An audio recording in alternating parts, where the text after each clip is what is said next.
আপনারা সবাই এর মধ্যে সব শুনেছেন, আমার তো আর বলার কিছু নেই। এখানে আমার সবাই সিনিয়র, যারা সবাই বলছে বিস্তারিত ঘটনা। অবস্থানে সম্পূর্ণ সুস্থ হয়ে যায়।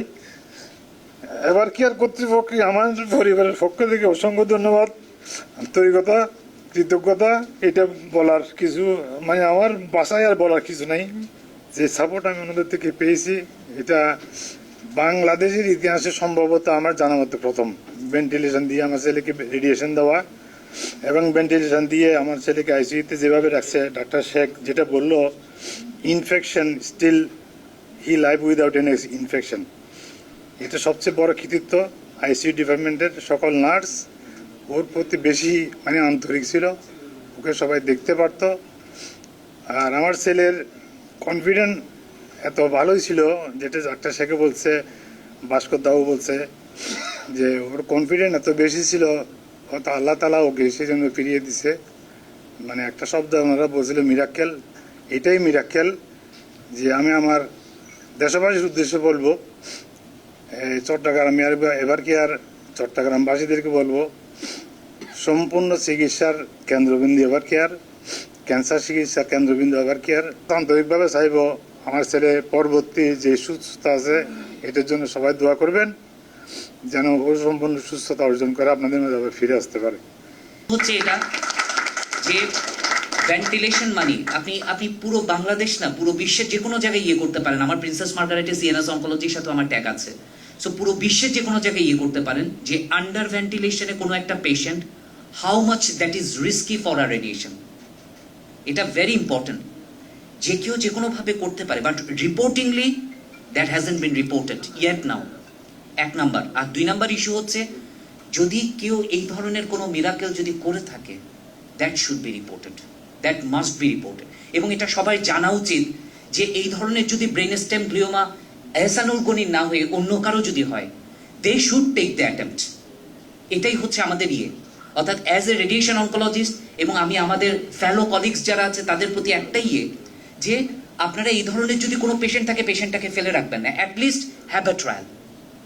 প্রায় রাত 11টার দিকে যে ডাক্তার ভাস্কর, আপনি যদি পারেন আমাদের হাসপাতালে একটু একটা পেশেন্ট আছে, এই পেশেন্টটা দেখে যেতে পারলে খুব ভালো হয় আসলে।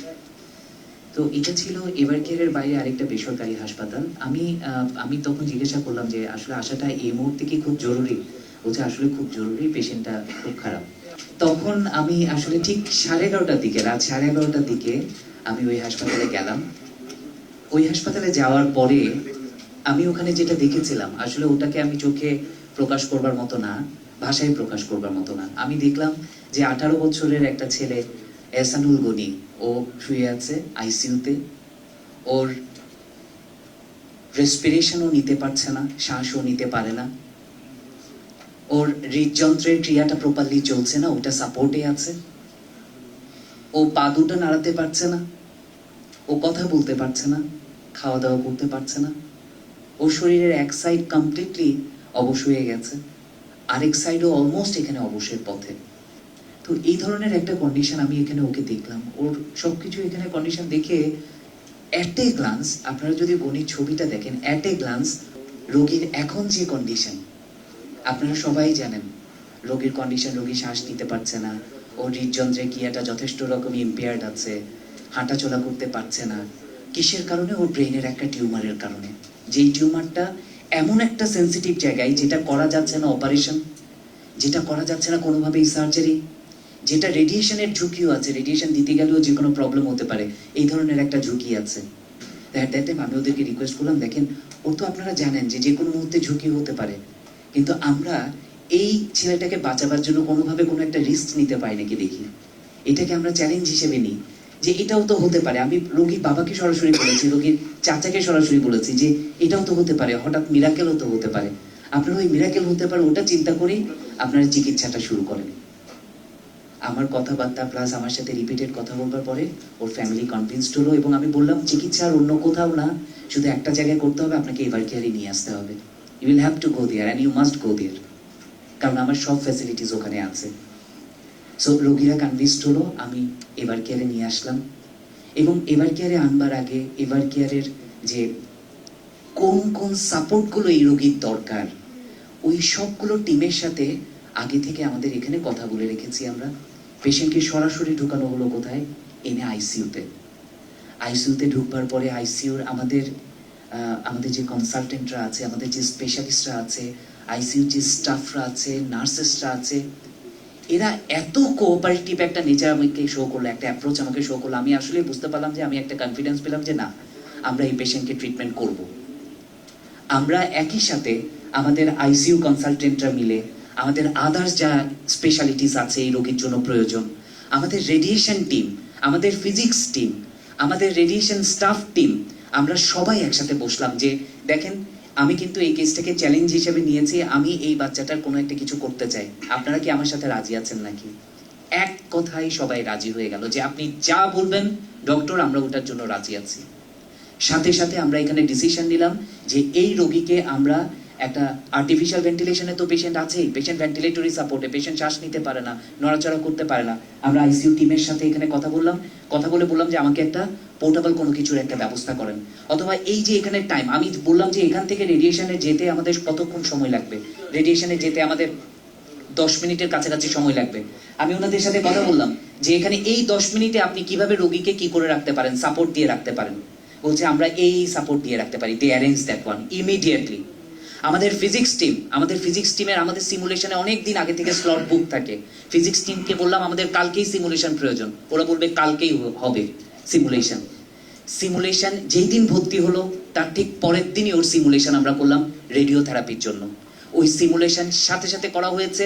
সিমুলেশনের সময় আমাদের radiation physics team, radiation RTT team, আমাদের আইসিইউর যে নার্সেস টিম, আইসিইউর যে পুরো স্টাফ, আইসিইউর যে কনসালটেন্ট, ইউ কান্ট ইমাজিন যে আমার আইসিইউ কনসালটেন্ট আমার ওখানে ছিল, অ্যাডমিট ছিল, ওখানে প্রেজেন্ট ছিল। কোথায়? যখন সিমুলেশন করছি আমি নিজে প্রেজেন্ট ছিলাম, আমাদের স্পেশালিস্টরা প্রেজেন্ট ছিল, স্টাফরা ছিল। করে আমরা দ্রুত গতিতে আমরা সিমুলেশনটা কমপ্লিট করলাম। কমপ্লিট করবার পরে উইদিন একদিনের মাথায়, যেই সিমুলেশন করবার পরে প্ল্যানিং করতে 4-5 দিন সময় লাগে, উইদিন একদিনের মাথায় আমরা ওই প্ল্যানিং কমপ্লিট করলাম এবং তারপরের দিন আমরা রেডিয়েশন ট্রিটমেন্ট স্টার্ট করলাম।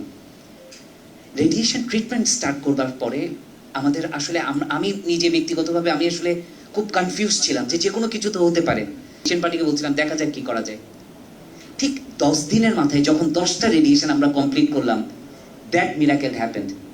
আমার আইসিইউ টিম বললো তোমার রোগী কিন্তু চেঞ্জ আসতেছে, ও নিতে পারছে, ও আস্তে আস্তে শ্বাস নিতে পারছে। ওই দিনের মতো এত বড় একটা আনন্দ আসলে মানে আমার জীবনে আমি কতটুকু পেয়েছি আমি জানি না। আমি সেই আনন্দে আমি রোগীর সামনেও কেঁদে নিয়েছি, রোগীও কেঁদেছে, আমিও কেঁদেছি। ইনফ্যাক্ট আমার এখানে আইসিইউ যারা স্টাফ যারা ছিলেন, আমার আইসিইউ যারা কনসালটেন্ট যারা ছিলেন, স্পেশালিস্ট যারা ছিলেন, আমার নার্সেস যারা ছিলেন, সবাই আমার সামনে কাঁদছিল। কারণ আমি বলছিলাম যে এখানে এটা আমি করিনি এবং এখানে আপনার রোগী শ্বাস নিতে পারছে। তখন থেকে আমার মনোবলটা আরো বাড়লো। আমাদের যে রেডিয়েশন প্ল্যানিং যেটা আছে, ওই প্ল্যানিংটা আরো বেশি আমরা অ্যাডাপটিভ করলাম। আস্তে আস্তে অ্যাডাপটিভ মানে কি, যে প্রথম যে প্ল্যানটা করছি ওটাকে আরো ইম্প্রোভাইজ করা, এরপরে আরো ইম্প্রোভাইজ করা। এভাবে আমরা অ্যাডাপটিভ ওয়েতে আস্তে আস্তে প্ল্যানিং করতে করতে আমাদের রোগীর রেডিয়েশনটা চলছিল। রোগীর আস্তে আস্তে মোবিলাইজেশন, পা হাত পা যেগুলো নড়তো না চড়তো না, ওগুলোর জন্য আমাদের ফিজিওথেরাপি টিম ডেইলি 2 বেলা 3 বেলা এসে আপনার এখানে ফিজিওথেরাপি করতো। আমার যে যারা আছে আইসিইউ যে স্টাফ যারা আছে, ওরা ওকে হাঁটানো, ওয়াকিং, যেভাবে সাপোর্ট দেওয়া, মোবিলাইজ করা, ওদের সাধ্য মতো চেষ্টা করেছে এবং দেখা গেছে ইমপ্রুভমেন্ট হচ্ছে, ডেইলি ইমপ্রুভমেন্ট হচ্ছে। এর মধ্যে আমরা দেখলাম ওর ডান দিকের যে উইকনেস যেটা ছিল ওটা অ্যাবসলিউটলি কি হয়ে গেছে, ইমপ্রুভ করে গেছে। ও হাতে লেখা শুরু করেছে, ও খুব বই পড়তে পছন্দ করতো, বই পড়ছে আর লিখছে, ডেইলি পাতা লিখছে। সো এটা আমাদের এনকারেজটাকে আরো বাড়িয়ে দিয়েছে। এর মধ্যে একদিন হঠাৎ করে মন খারাপ, মানে ইমোশনটা এতটুকু জায়গায় কাজ করে যে এর মধ্যে একদিন হঠাৎ করে মন খারাপ কেন? কারণ ফুটবল চলছে কিন্তু ও পর্তুগালকে সাপোর্ট করে। এট দ্যাট টাইম আমরা ডিসিশন নিলাম যে আজকে ওকে পর্তুগালের জার্সি পরিয়ে ছাড়বো।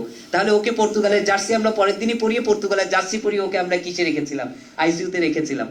ওকে, একই সাথে দেখেন এত সিনক্রোনাইজড ওয়েতে হয়েছে যে ও যে আপনার আইসিইউ থেকে লিফটে যাবে, আমার ওই লিফটম্যান পর্যন্ত কিন্তু লিফটটাকে কি করে রেখেছে, ওর জন্য অকুপাই করে রেখেছে। লিফট থেকে নিচের দিকে গেছে, রেডিওথেরাপি ডিপার্টমেন্টে রেডিওথেরাপির টিম ওখানে রেডি ছিল, ও সাথে সাথে রেডিয়েশনে ঢুকে গেছে, কোনো ইয়ে নাই, কোনো সিস্টেম লস নাই, আবার ওখান থেকে আপনার কোথায় চলে আসলো, আবার ওখান থেকে আইসিইউতে চলে আসলো। এভাবে আমরা গ্র্যাজুয়ালি আস্তে আস্তে আস্তে আস্তে করার পরে দেখা গেল 20টা গেল, পেশেন্টের আরো সিগনিফিকেন্ট চেঞ্জেস হলো, আরো ইম্প্রোভাইজ করলাম প্ল্যানটা করে লাস্টে আমরা আস্তে আস্তে করবার পরে লাস্টে আমরা 30টা পর্যন্ত করলাম। এর মধ্যে রোগীর যেটা ইমপ্রুভ করলো, রোগীর শ্বাস একদম নিজে আস্তে আস্তে করে নেওয়া শুরু করে দিল। তারপর রোগী যে খেতে পারতো না, আমরা চেষ্টা করছিলাম কিভাবে খাওয়ানো যায়, আমরা ফিডিংটাকে এনশিওর করলাম। রোগী যে হাত পা নাড়াতে পারতো না, পায়ের যে ব্যাপার যেটা আছে ওটা বেশ খানিকটা ইমপ্রুভ করতে লাগলো। ওয়াকিংটাকে আমরা এখানে চালানো শুরু করলাম, আস্তে আস্তে ওর মোবিলাইজেশনটা অনেক ইমপ্রুভমেন্ট হচ্ছিল, এবং ধাপে ধাপে গিয়ে আমরা ফাইনালি রেডিয়েশনটা শেষ করলাম। মানে কারণটা হচ্ছে ও অলমোস্ট কতদিন, অলমোস্ট প্রায় 1 মাসের মতো, 1 মাস 13 দিন। 1 মাস 13 দিন, 1 মাস 13 দিন হচ্ছে ও আইসিইউ সাপোর্ট, এর মধ্যে অলমোস্ট প্রায় 20 দিনের কাছাকাছি উইথ ভেন্টিলেশন সাপোর্ট। হ্যাঁ, তো কাজে বাইরের দেশে আসলে মানে আনএক্সপ্লেইনড একটা ইয়ে আসবে, এটা চিন্তাই করা যায় না আসলে। বাট এখন আমি বেসিক্যালি হচ্ছে একদম পাই টু পাই ইয়েটা জানবো না, খরচটা জানবো না, কারণ এটা আমাদের ডিপার্টমেন্ট জানবে। বাট অ্যাকর্ডিং টু আমাদের নাসিম ভাই যে গনির বাবা যেটা বলছেন যে এভার কেয়ারের তুলনায় এটা অনেকাংশে কম, এবং এটা মিডল ক্লাস ফ্যামিলি বা যে কোনো কেউ করতে পারবে। আমি উনাকে একটু বলছি যে উনি তাহলে একটু অ্যাপ্রক্সিমেট হয়তো একটু ইয়ে হয়তো দিতে পারবেন আর কি। হচ্ছে এটা যে ভেন্টিলেশন মানি আপনি পুরো বাংলাদেশ না পুরো বিশ্বের যে কোনো জায়গায় ইয়ে করতে পারেন। আমার প্রিন্সেস মার্গারেটে সিএনএস অনকোলজির সাথে আমার ট্যাগ আছে। সো পুরো বিশ্বের যে কোনো জায়গায় ইয়ে করতে পারেন যে আন্ডার ভেন্টিলেশনে কোনো একটা patient, how much that is risky for a radiation, এটা ভেরি ইম্পর্টেন্ট। যে কেউ যে কোনোভাবে করতে পারে, but reportingly that hasn't been reported yet now, 1 number. আর 2 নাম্বার ইস্যু হচ্ছে যদি কেউ এই ধরনের কোনো মিরাকেল যদি করে থাকে, that should be reported, that must be reported. এবং এটা সবাই জানা উচিত যে এই ধরনের যদি ব্রেন স্টেম গ্লিওমা এহসানুল গনির না হয়ে অন্য কারো যদি হয়, they should take the attempt. এটাই হচ্ছে আমাদের ইয়ে, অর্থাৎ অ্যাজ এ রেডিয়েশন অনকোলজিস্ট এবং আমি আমাদের ফেলো কলিগস যারা আছে তাদের প্রতি একটাই ইয়ে যে আপনারা এই ধরনের যদি কোনো পেশেন্ট থাকে, পেশেন্টটাকে ফেলে রাখবেন না, অ্যাটলিস্ট হ্যাভ আ ট্রায়াল। লক্ষণগুলো বেসিক্যালি নির্ভর করে টিউমারটা কোন ধরনের। ব্রেন স্টেম টিউমার বেসিক্যালি এই ধরনের গ্লায়োমাগুলো 2 ধরনের হয়, একটা ফোকাল ছোট একটা টিউমার, খুব বড় কোনো কিছু না, একটা নির্দিষ্ট অংশে আছে। আর একটা হচ্ছে ডিফিউজ মানে পুরো ব্রেন স্টেমটা আপনার একদম এনগালফড। বুঝতে পেরেছি? এই দুটো জিনিস, দুটোর প্রেজেন্টেশন একদম কমপ্লিটলি ডিফারেন্ট। ব্রেন স্টেম মানে তো হচ্ছে আমাদের পুরো ব্রেইনটা যে স্টেমের উপরে আছে, যেটার উপরে দাঁড়িয়ে আছে। এই স্টেমের মধ্যে আমাদের পন্স আছে, মেডুলা অবলঙ্গটা আছে, পন্টোসেরেবেলার জাংশন আছে, খুব ভাইটাল কিছু জায়গা আছে যেখান থেকে আমাদের রেসপিরেশন, কার্ডিয়াক ইস্যুস, আমাদের কনসিয়াসনেস অ্যান্ড এভরিথিং এলস। এবং তার পাশেই আমাদের সেরেবেলাম মানে আমাদের পুরো ব্যালেন্সটা যেটা নিয়ন্ত্রণ করে, আমাদের পুরো বডির ব্যালেন্স নিয়ন্ত্রণ করে বেসিক্যালি সেরেবেলাম। কাজে যাদের একটা ছোট্ট জায়গায় আছে ফোকাল, একটা ছোট্ট একটা লিশন, তাদের ক্ষেত্রে ওটা হয়তো আমি এখানে রিস্যাক্ট করে ফেললাম, সার্জারি করে ফেললাম, ছোট করে আপনার রেডিয়েশন দিয়ে দিলাম, পেশেন্ট কিউর হয়ে যায়। এবং তাদের ক্ষেত্রে সিমটম কেমন? সিমটম হয়তো লোকাল, হঠাৎ করে ওর হয়তো এক হাত ইয়ে করতে পারছে না, হয়তো হাত ইয়ে করতে পারছে না, হাত নাড়াতে পারছে না, অথবা পা নাড়াতে পারছে না, অথবা হঠাৎ করে তার পালপিটেশন হচ্ছে, অথবা তার হঠাৎ করে রেসপিরেটরি রেট কমে যাচ্ছে, কোনো কোনো সময় কিছুটা শ্বাসকষ্ট হয়, খুব বেশি না। হ্যাঁ, মানে যত বেশি সাইজে টিউমারটা ছোট হয়, ইনভলভমেন্ট যত কম হয়, সিমটমসটা তত কম হয়। But problem is diffuse. যখনই পুরো ব্রেন স্টেমটা যখন ডিফিউজলি ইনভলভ থাকে, তখনই প্রবলেমটা হয়। তখন পেশেন্ট, যেমন ইয়ের ক্ষেত্রে, গনির ক্ষেত্রে দ্যাট ওয়াজ ডিফিউজ, পুরো ব্রেন স্টেমে আপনি যদি এমআরআইটা দেখেন, পুরো মেডুলা অবলঙ্গটা থেকে শুরু করে মিড ব্রেন থেকে শুরু করে একদম এখানে পন্টোসেরেবেলার জাংশন যেটা আছে, পুরো জায়গায় এত বড় একটা মাস, এবং পুরো স্টেমকে ধরে রেখেছে। আরো একটা বড় ব্যাপার হচ্ছে পুরোটা সামনের দিকে গেলে ওর চোখ, পিছনের দিকে গেলে হচ্ছে ওর সেরেবেলাম, তো যার কারণে ও হাঁটতে টাটতে পারতো না, ব্যালেন্স হারিয়ে ফেলেছে। তারপর ওর নিস্ট্যাগমাস হতো, চোখ নড়তো বারবার। ঠিক আছে? সো এই ধরনের অনেকগুলো ইস্যুস। তাহলে পুরো জিনিসটা নির্ভর করে কতটুকু জায়গা ইনভলভ আছে ওটার উপরে। বুঝতে পেরেছি? সো ওর ক্ষেত্রে যেহেতু পুরোটাই ইনভলভ ছিল, ওটা সার্জারি করা যায়নি। এবং পুরোটাই যেহেতু ইনভলভ ছিল, রেডিয়েশন দিলেও যে কোনো মধ্যে রিস্ক ছিল। হ্যাঁ, কারণ ওখানে সেন্টার সবগুলো আছে। সো এই হচ্ছে কথা আর কি। আসলে আমরা বলে রাখি, আমরা যখন স্টুডেন্টদেরকে পড়াই, একটা কথা সবসময় বলে রাখি, ব্রেইনে যে কোনো লিশন, যে কোনো injury, that's the injury for ever. এটা সবসময় মাথায় রাখতে হবে। যাদের একবার স্ট্রোক হয়, তারা পরিপূর্ণভাবে রিকভার করবার পরেও কিছু না কিছু রয়ে যায়। সো এই ক্ষেত্রে এত বড় একটা ম্যালিগন্যান্সি, এত বড় একটা ইস্যুস, ওকে আমরা দেখেন ওর ওর কিন্তু গ্র্যাজুয়াল, ওর যে ইমপ্রুভমেন্টটা হচ্ছে, ও গ্র্যাজুয়ালি ইমপ্রুভ হচ্ছে, বাট একদম পুরোপুরি একদম কিউর হয়ে যাবে, একদম পুরোপুরি সব স্বাভাবিক হয়ে যাবে, এটা আমরা আসলে এই মুহূর্তে ইয়ে করছি না আসলে, হ্যাঁ, এটা এক্সপেক্ট করছি না। আমি তো বলেই দিলাম, আমাদের বড় চ্যালেঞ্জ ছিল রোগীকে আগে কি করা, কিভাবে আমরা উইনিং করব, কিভাবে ব্যাক করব। আর একদম স্বাভাবিক জীবনের আসলে হচ্ছে কিছুটা ক্ষত যাদের তৈরি হয়, তাদের ওভাবেই স্বাভাবিকতাটাকে নিয়ে আসতে হয়। জিনিসটা বুঝতে পেরেছেন? যাদের ব্রেইনে স্ট্রোক করেছিল, এক সাইড অবশ হয়ে গেছে, ও কিন্তু চলছে, তাই না? ও ওর মতো করে লাইফটাকে অ্যাডাপ্ট করে নিয়েছে। সো যেমন আমরা এখানে কেন পর্তুগালের ও জার্সির কথা বললাম, ও একদিন হঠাৎ করে মন খারাপ করেছিল, আমি ওকে জিজ্ঞেস করেন যখনই আমরা ইয়েতে যাই, আমি শেখ ভাই সহ আমরা বলি যে এই ফুটবল খেলবে না, দেখি ফুটবলের মতো পাটা উঠাও, দেখি পা উঠাও, পা উঠাও, আরে উঠতে হচ্ছে না, পা উঠাও, তখন ও ফুটবলের কথা যখন বলে তখন ও পা উঠায়, আদারওয়াইজ ও পা উঠাচ্ছে না।